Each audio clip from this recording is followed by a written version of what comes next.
एक सीरीज तो डेफिनेटली यादगार रही है जैक भाई। वो 700 का आंकड़ा पार कर चुके हैं। हमने वो सनी भाई के आंकड़े देखे थे, 774 रन एक सीरीज में जो वेस्ट इंडीज़ के खिलाफ 1971 में आए थे। अगेन 700 प्लस रन 1978 में। ये बहुत ऐतिहासिक नंबर्स हैं जिनको तोड़ना आसान नहीं रहा है। कुछ महान बल्लेबाज आए हैं। यशस्वी जायसवाल की टेस्ट करियर की शुरुआत 1000 प्लस टेस्ट रन अब कंप्लीट कर चुके हैं और वो 700 का आंकड़ा पार किया।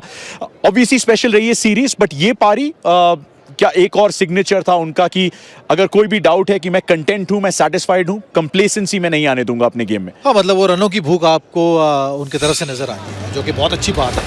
और इस तरीके के सीरीज आप किसी भी बल्लेबाज को देख लो, दिग्गज बल्लेबाजों के ऊपर भी अगर आप नज़र डालोगे, उनके करियर के ऊपर नज़र डालोगे, तो काफ़ी कम ऐसे सीरीज आते हैं। और यशस्वी जायसवाल ने इतने जल्द अपने करियर में इस तरीके की सीरीज हासिल की है, तो मैं समझता हूँ ये बहुत बड़ी बात है।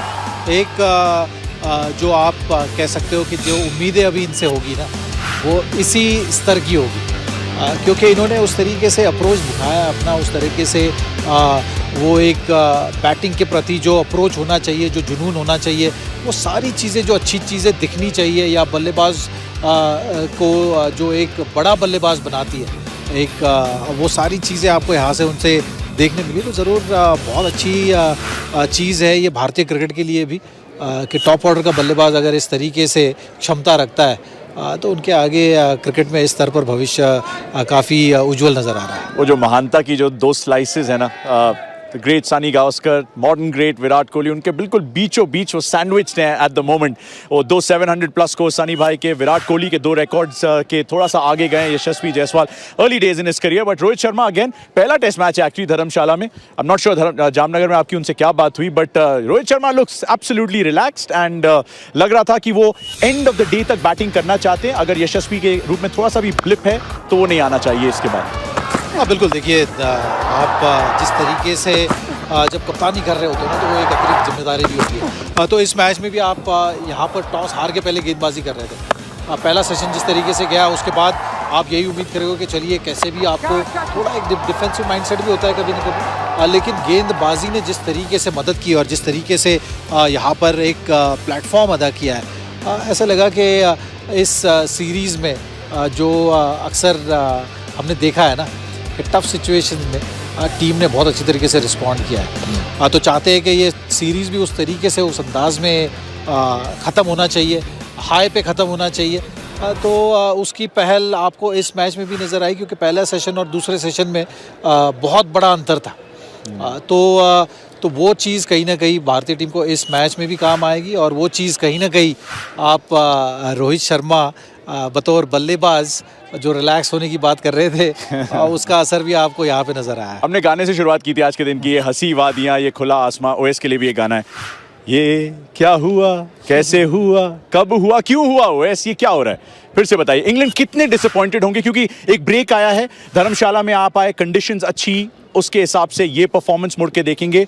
How disappointing is it? Disappointing तो था ना, क्योंकि टॉस भी कप्तान स्टोक्स जीते और उन्होंने कहा कि बल्लेबाजी का फैसला किया, और शुरुआत बहुत ही अच्छी मिली उनको, दोनों ओपनर्स ने।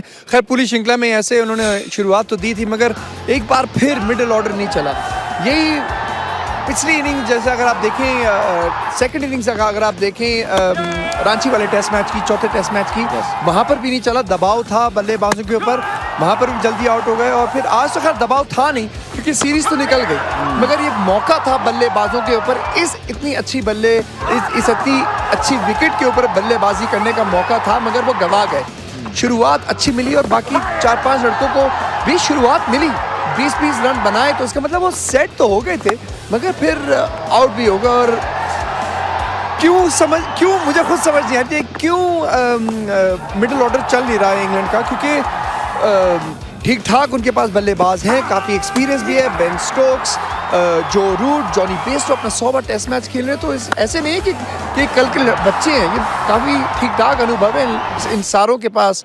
मगर बल्ला चल नहीं ना, और नए रन आ रहे हैं। और कुलदीप यादव ने वो चलने भी नहीं दिया, और कुलदीप यादव ने अपना चौथा 5 विकेट हॉल लिया टेस्ट क्रिकेट में, और वही बन गए हमारे player of the day, brought to you by Grand Vitara. Player of the day brought to you by Grand Vitara.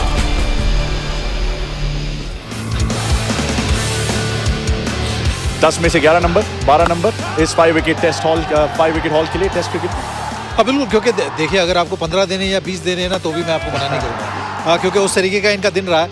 अगर आप पहले दिन पर बतौर स्पिन गेंदबाज इस तरीके का प्रभाव मैच पे छोड़ोगे तो जाहिर सी बात है आपको उतना योगदान के लिए, आपके उस कंट्रीब्यूशन के लिए उतनी आपकी सराहना ज़रूर होनी चाहिए। और इंग्लैंड के बल्लेबाजों को कुछ आइडिया था नहीं, मतलब गेंद अंदर आ रहा है, बाहर जा रहा है, सीधी गेंद है, वहाँ पर अगर आपको वही अंदाज़ा आप नहीं लगा सकते हो बतौर बल्लेबाज, तो आपको पिच से मदद हो ना हो आपको समस्या ज़रूर होगी। तो कुलदीप का उस तरीके का दिन रहा है, उस तरीके की परेशानियां इन्होंने इंग्लैंड के बल्लेबाजों को की है, और इस दिन को काफ़ी दिनों तक वो याद रखेंगे। डेब्यू भी उनका यहीं पे हुआ था, बिल्कुल। तो साथ ही साथ एक अच्छा परफॉर्मेंस भी जोड़ लीजिए, तो यहीं ज़रूर पे खेलना चाहिए उन्हें। स्पेशल मैदानों में कुलदीप इस ग्राउंड का ज़रूर समावेश करेंगे। और मेरे ख्याल से रोहित शर्मा को भी दाद देनी चाहिए, क्योंकि ज़्यादातर जब आपने देखा जब वो तीनों स्पिनर खिलाते हैं इंडिया, तो वो ज़्यादातर खैर शुरुआत तो इस्तेमाल वो करते हैं रविचंद्रन अश्विन का और जड्डू का, दोनों को इस्तेमाल करते हैं और फिर कुलदीप की तरफ जाते हैं। मगर इस बार उन्होंने कहा कुलदीप ये ले गेंद, You go first. दिखाएं आप हम क्या कर सकते हैं इस विकेट पे, और उन्होंने 5 विकेट देखी भी दिखाए, तो उनको कप्तानी की उनको आपको दाद भी देनी पड़ेगी। Actually interesting point also, because जो आपने कहा कि मिडिल ऑर्डर जो है वो क्यों परफॉर्म नहीं कर रहा, उस पर सवाल है। But at the same time Kuldeep Yadav का वो 5 विकेट लेना, उनकी लेग ब्रेक, उनकी गूगली को ना पढ़ पाना, ये क्या बताता है इंग्लैंड के बैटर्स के बारे में? क्या थोड़ी सी लैक ऑफ प्रिपरेशन है यहाँ पे, या कुलदीप यादव इस तरीके से एक ऑल कंडीशंस बॉलर बन गए? लैक ऑफ प्रिपरेशन, आप कितना प्रिपेयर करेंगे? देखिए आजकल वीडियोस तो बहुत हैं, तो काफ़ी उनकी फुटेज तो होगी उनके पास, इंग्लैंड के बल्लेबाजों के पास, कि ये कौन सी वेरिएशन है कुलदीप यादव के पास। मगर वो प्रिपेयर करना और खेलना उनके खिलाफ दो एक अलग चीज़ें होती हैं। पढ़ना जैसे 5वें टेस्ट तक आपको पता होना चाहिए मेरे ख्याल से कि क्या क्या गेंद हैं कुलदीप यादव के पास और किस तरीके से वो उनका इस्तेमाल करते हैं। मगर मुझे ऐसा लगता है कि अभी भी 3-4 बल्लेबाज हैं इंग्लैंड के मिडिल ऑर्डर में जो पढ़ नहीं पाए हाथ से। वो फिर देखिए बल्लेबाज देखते हैं हाथ से पहले पढ़ता है, फिर हवा में पढ़ता है, और फिर जब जमीन पे पड़ती है गेंद फिर वहां से पड़ता है, 3 तरीके से पकड़ता है। अच्छा। मगर अगर आप तीसरे जो आखिर एन मौके पर अगर आप पढ़ें गेंद को, जब पढ़ के और फिर उस वक्त आप अटैक नहीं कर सकते। आप सिर्फ अटैक कर सकते हैं गेंदबाज को जब आप हाथ से पकड़ें।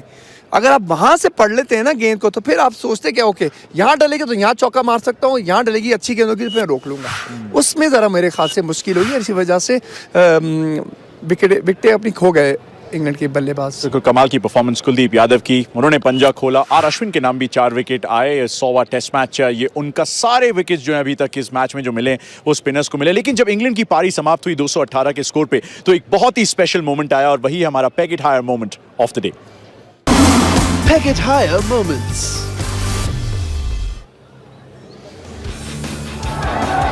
ओके, ऐसा बहुत कम होता है, किसी ने पंजा खोला है, गेंद उसके हाथ में रहती है, वो टीम को बाहर लीड करता है। लेकिन ज़ाक भाई यहाँ पे क्या हो रहा था, थोड़ा सा बताइए। यहाँ पर एक आपको अच्छा हिस्सा पहलू देखने मिला है। यहाँ पर जो कुलदीप थे वो अश्विन को कहने की कोशिश कर रहे थे कि देखिए आपके लिए बहुत बड़ा दिन है, क्योंकि 100 टेस्ट मैच की जब आप बात करते हो तो आप 5 विकेट क्या मतलब एक अच्छा दिन है। 100 टेस्ट मैच आपको खेलने के लिए काफ़ी ऐसे अच्छे दिन लगते हैं, उसकी ज़रूरत होती है, तभी आप ये दिन देख पाते हो। तो फिर वो ये कहने की कोशिश कर रहे थे कि ये आपका दिन है क्योंकि इसमें आपकी सालों की मेहनत है। मेरे पास तो और भी मौका आएगा, लेकिन ये आपका स्पेशल दिन मैं आपसे छीनना नहीं चाहता हूँ, आप डिज़र्व करते हैं। ये हो रहा था, और अच्छा लगा कि अश्विन बतौर सीनियर खिलाड़ी ये कह रहे थे कि चलो अभी तो आपने आगाज़ किया है, अभी आपको ऐसे काफ़ी दिन देखने, और उसके लिए ये दिन भी आपको याद रहेगा कि आपके एक्सपीरियंस गेंदबाज ने उस स्पेशल लम्हे पे आपकी ज़्यादा सराहना की, आपके कंट्रीब्यूशन की ज़्यादा सराहना की। यही तो टीम एफर्ट है, एक दूसरे की खुशी में खुश। एक 500 से ज़्यादा टेस्ट विकेट ले चुका है, आज एक ने 50 का टेस्ट विकेट्स का आंकड़ा पार किया है। Kuldeep Yadav, R Ashwin, well done, absolutely great moment also भारतीय टीम के लिए। लेकिन उसी के साथ साथ पेस गेंदबाजी ने भले विकेट ना चटकाए हों, लेकिन फिर भी हमें मिल गई हमारी तूफानी delivery of the day. Tufani deliveries of the day, brought to you by Bamza. ये थम्स अप वालों के लिए स्पेशली निकाल के लाए हैं हम। ओएस जिस तरीके से ये जसप्रीत बुमराह की पहली स्पेल थी, जैक भाई से इस पे काफी चर्चा हुई। कई बार वो स्पेल्स जाती है ना सिराज बुमराह की, जब विकेट कॉलम में कुछ नहीं दिखता, लेकिन फिर भी परेशानी और जो जहन में बल्लेबाज के रहा है वो नजर आ जाता है। सर परेशान तो उन्होंने पूरी श्रृंखला में किया हुआ है जसप्रीत बुमराह ने। हर दफ़ा जब वो गेंदबाजी करने आते हैं, खासकर जब जो रूट सामने होते हैं, तो ऐसा लगता है कि हर गेंद पे शायद वो विकेट ले जाएं, और इसी वजह से उनको काफ़ी मदद तो मिली थी आज सुबह विकेट से। हवा में भी थोड़ा सा मिला, मगर ज़्यादातर विकेट पे पड़ा। और जब वो एक आध जो गेंद उन्होंने कराई थी क्रॉली को, जो हम लोग समझ नहीं पाए कि बोल्ड क्यों नहीं हो उस गेंदों पर, मगर देखिए उनकी कला बहुत है, कंट्रोल बहुत है लाइन और लेंथ पे, और इसी वजह से उन्होंने गेंदबाजी तो खैर अच्छी ही की, मगर जैसे आपने कहा विकेट नहीं चटका पाए। वो लंबी स्पेल्स की भी एक अपॉर्चुनिटी इन कंडीशंस में जैक भाई, जब टॉस हारे रोहित शर्मा तो भी जब मुड़ के देखा होगा, okay Bumrah is back, Siraj हमारे पास उपलब्ध है, आकाशदीप का एक अच्छा डेब्यू ऑलरेडी था, पेस बैटरी है हमारे पास, कंडीशंस कैसी भी हो, टॉस का नतीजा कुछ भी हो, वी कैन कम्पीट। देखिए मुझे ऐसा लगता है कि मैच शुरू होने से पहले दोनों ही टीमों ने कहीं ना कहीं ये चर्चा ज़रूर की होगी कि यहाँ पर क्या 3 सीमर का खेलना बनता है, क्योंकि कंडीशन जिस तरीके से थी, आई एम श्योर कि जब प्रैक्टिस भी कर रहे होगे तो उस तरीके का स्विंग आपको ज़रूर देखने मिला होगा। तो इसलिए सराहना करनी होगी भारतीय टीम की भी कि आपने उस तरीके से सही निर्णय लिया है, क्योंकि अश्विन 100वां टेस्ट मैच खेल रहे हैं, रविंद्र जडेजा को आप बैटिंग कंट्रीब्यूशन के हिसाब से भी देखते हो, और फिर चर्चा का विषय ज़रूर होगा कि कुलदीप जो कि यहाँ पर बतौर रिस्ट स्पिनर वो ऑप्शन उनके लय के कारण उन्हें दिया गया है। नहीं तो कहीं ना कहीं मुझे लगता है ये टेम्पटेशन ज़रूर होगा, ये लालच ज़रूर होगा वहाँ पर कि आप 3 सीमर के साथ भी यहाँ पर खेलते, और खेलते भी तो वहाँ पर आपको वो गलत था ऐसे नहीं कह सकते थे।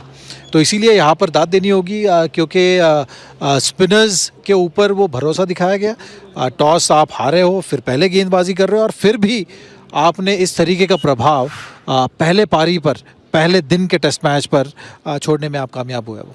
दैट नोट, वक्त है एक छोटे से ब्रेक का। मैच सेंटर लाइव में ब्रेक के बाद जब वापस आएंगे तो बात करेंगे दूसरे दिन की खेल की, जो कि कल आने वाला है। Don't worry. रीस्टार्ट करने का भी मौका आता है जब बल्लेबाज ऑलमोस्ट शून्य से दोबारा शुरू करता है। जी वो तो बात है, और वैसे हमने देखा है श्रृंखला में कि जिस तरीके से हमेशा हर दिन की सुबह अगर मौका मिलता है इंग्लैंड को गेंदबाजी से करना, तो वो शुरुआत बड़ी अच्छी करते हैं। ये हमने देखने को मिला है अभी तक। तो मेरे ख्याल से इसी सोच से आएंगे कि लाइन और लेंथ से शुरुआत करें। कल जिमी एंडरसन मेरे ख्याल से उनको और वुड को मेरे ख्याल से कहना चाहिए कल के लाइन और लेंथ से कंट्रोल से गेंदबाजी करें, और अगर कुछ मदद मिलती है हवा या विकेट से तो फिर उसका फ़ायदा उठाना पड़ेगा और विकेटें लेनी पड़ेंगी। क्योंकि उसके बाद अगर आप पहले आधे घंटे 40 मिनट में अगर नहीं लेते विकेट, तो फिर बहुत ही मुश्किल होगा विकेटें लेना। क्योंकि आपने आज दोपहर को देखा कि विकेट बहुत अच्छी है बल्लेबाजी के लिए, स्पिन हो रहा है थोड़ा, मगर कोई ख़ास नहीं हो रहा। तो अगर हमारे पास मौका है इंग्लैंड के पास विकेट लेने का, वो है एंडरसन और वुड के पास। 2 प्रॉब्लम्स हैं इस थियोरी के साथ, and just to get your thoughts Jack भाई, क्योंकि आउटफील्ड अब बहुत बेहतर है, रिवर्स स्विंग शायद उतनी ना देखने को मिले, और दूसरी नई गेंद अभी भी बहुत दूर है, कंडीशंस अगर ओवरकास्ट थोड़ी सी होती भी है ओए जैक, तो कितनी मदद मिल सकती है जिमी एंडरसन, मार्क वुड को इन बल्लेबाजों के खिलाफ जो ऑब्वियसली अच्छे फॉर्म में? देखिए अगर आप जहाँ पर मैच ठहरा हुआ है इस वक्त वहाँ से देखोगे तो जो पहला सेशन है ना, वही एक इंग्लैंड के पास मौका है। वो पहला घंटा आपके हाँ, वो पहला घंटा, पहला सेशन आप सोच लीजिए 2 घंटे का खेल, अगर तब तक इंग्लैंड वहाँ पर कुछ ऐसा कमाल ना दिखा जाए जिससे कि वो बिल्कुल मैच में वापसी कर जाए, तो चीज़ें फिर बहुत ही ज़्यादा दूर हो जाएगी। क्योंकि भारत 135 रन ऑलरेडी बना चुका है, और इंग्लैंड ने पहले पारी में 218 रन बनाए, तो फिर अगर पहले सेशन में भारत 100 रन जोड़ देता हो तो उनके आगे हो गए वैसे ही। तो एक ही मौका आपके पास बतौर, अगर आप इंग्लैंड के खेमे में हो इस वक्त, तो वो है कि जिस तरीके से आपने एक जो बड़ा सेशन गंवाया है जिसमें आपने 6 विकेटें गंवा दी थी, उस तरीके से आपको सेशन भारत का होना चाहिए, और वो जितना जल्दी आएगा, अगर वो पहले सेशन में आएगा तो ही मौका है, नहीं तो फिर बहुत आप मैच में पीछे से और पीछे होते चले जाओगे। तो सेशन बाय सेशन के टारगेट्स रखे जाएं, या क्या कोई और थोड़ी सी अलग? सेशन बाय सेशन के टारगेट तो हमेशा ही आप रखते हो टेस्ट मैच में, लेकिन जिस तरीके से वो पहला दिन खेले, मुझे ऐसा लगता है कि अगर वो पहले दिन में, दूसरे दिन के पहले सेशन में अगर आप उस तरीके से वापसी ना करो ना इस मैच में, तो फिर आप बहुत ज़्यादा दूर हो गए हो, क्योंकि उसके बाद वो आप प्रभाव ला नहीं पाओगे। फिर जल्दी होगा कहने के लिए, क्योंकि आप मैच में वैसे ही, इस सीरीज़ में वैसे ही आप हार चुके हो सीरीज़, तो मुश्किल हो जाता है अपने आप को मोटिवेट करके वापसी करना फिर ऐसे मैच में। तो फिर वो औपचारिकता ही बच जाएंगे, बहुत जल्दी होगा ये कहने के लिए, लेकिन मैच उस तरफ निकल जाएगा। बेसबॉल जिसकी अक्सर चर्चा होती है उसमें ये काफ़ी सारी चीज़ें हैं, right? Inside noise not allowed, outside noise not allowed, लेकिन अब शोर काफ़ी बढ़ चुका है इस चीज़ का, खासतौर से एक और डिसअपॉइंटिंग बैटिंग एफर्ट के बाद। ब्रेंडन मैकलम के शूज़ में, बेन स्टोक्स के शूज़ में अगर आप हैं ओएस, तो आप क्या बता रहे हैं उन्हें? आई नो ब्रीफिंग डीब्रीफिंग ज़्यादा होती नहीं है उस ड्रेसिंग रूम में।